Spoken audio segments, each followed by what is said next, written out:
They called it a crusade, yet no sword was drawn in the name of Christ. No blood was shed under the banner of the cross. And yet Jerusalem was returned. But why, then, did the church react with fury? Why did the Pope excommunicate the man who had just reclaimed the holy city without spilling a drop of Christian blood? Why, for centuries, was this crusade buried in silence, misrepresented, or forgotten? This is the story of the Sixth Crusade, the crusade that the Church tried to erase. It begins not in blood, but in a promise, a sacred vow. In the year 1225, Holy Roman Emperor Frederick II stood at the crossroads of empire and obligation. He was a brilliant, enigmatic ruler, fluent in 6 languages, steeped in philosophy, science, and the occult. Some called him the wonder of the world, others the Antichrist, but above all, he was a man caught in the tightening grip of the papacy. 2 years earlier, Frederick had vowed to go on crusade. The Holy Land had once again slipped from Christian control. Pope Honorius III, desperate for a leader who could reclaim Jerusalem, extracted a solemn oath. The emperor would lead the Sixth Crusade. Yet Frederick delayed. Not once, not twice, but again and again. He blamed illness. He cited political unrest in Sicily. But the Pope grew suspicious. Whispers began to swirl in the corridors of Christendom. Was Frederick playing a game? Was he stalling or scheming? By 1227, enough was enough. Frederick finally set sail from Brindisi. But mere days into the voyage, disease swept through his fleet. Dozens of men died. Frederick, weak and fevered, turned back. The Pope's patience snapped. Gregory IX had succeeded Honorius, and unlike his predecessor, he was not a man of leniency. He branded Frederick a liar, a coward, and, most damning of all, an oathbreaker. The punishment was swift and unforgiving, excommunication. And yet, just 1 year later, Frederick set sail again. This time he reached the Holy Land, but not with an army.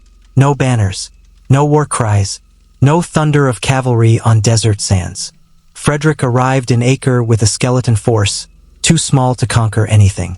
The Muslim world, too, was fractured. Sultan al-Kamil, nephew of the legendary Saladin, ruled Egypt and was embroiled in his own political chaos. An invasion by the Khwarezmians loomed to the east. Rebellion simmered at home. And so, in the blistering heat of diplomatic maneuvering, something unprecedented occurred. 2 enemies, Frederick II, the excommunicated Emperor of Christendom, and Sultan al-Kamil, the heir of Saladin, sat down to talk. Not to kill, to negotiate. They shared more than titles. Both were men of intellect. Both admired philosophy, architecture, science. Frederick spoke Arabic. Al-Kamil, too, was well-versed in Christian theology. It was said the 2 men debated religion, astrology, and kingship, not with malice, but with mutual fascination. And then, after weeks of secret meetings, the unthinkable happened. A treaty.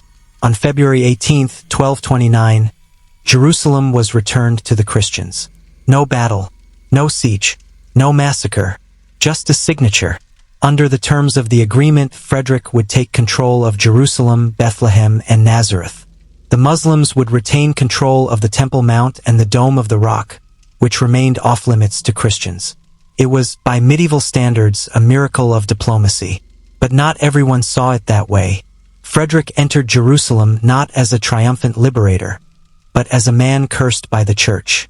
No clergy welcomed him. No bells rang. He crowned himself king of Jerusalem in the Church of the Holy Sepulchre, alone. No bishop dared touch him. He wore his own crown and pronounced his own blessings. And all the while, word spread across Europe. Frederick had made a deal with the infidel. Not just a deal, a friendship. The Pope was livid. To Gregory IX, this was not a crusade. It was heresy. The excommunicated emperor had consorted with Islam's leaders, negotiated like equals, and taken back the holy city without the church's blessing. Worse still, Frederick began styling himself as a new kind of ruler. Not just emperor, but peacemaker, philosopher king, arbiter of East and West. He began calling his court the Second Rome.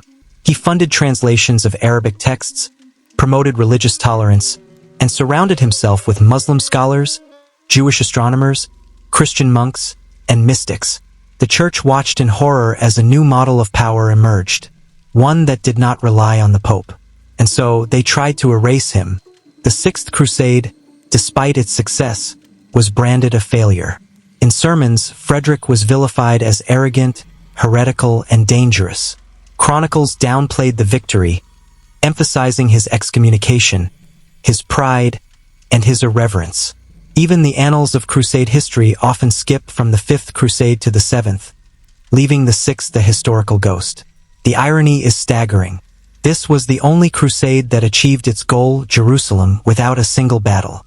And yet it was condemned, because it challenged the very nature of holy war. What if the cross didn't need the sword?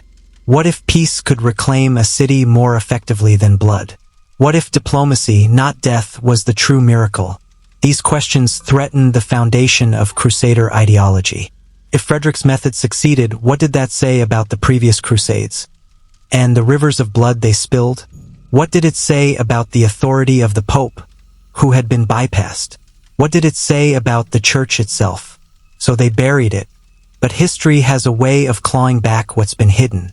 Today, Frederick II is still one of the most polarizing figures of the Middle Ages. Some historians see him as a visionary ahead of his time, others as a tyrant blinded by ego. But what's undeniable is this: he walked into Jerusalem without an army. He reclaimed it without war. And for that, the church tried to forget him. But we remember, and now so do you.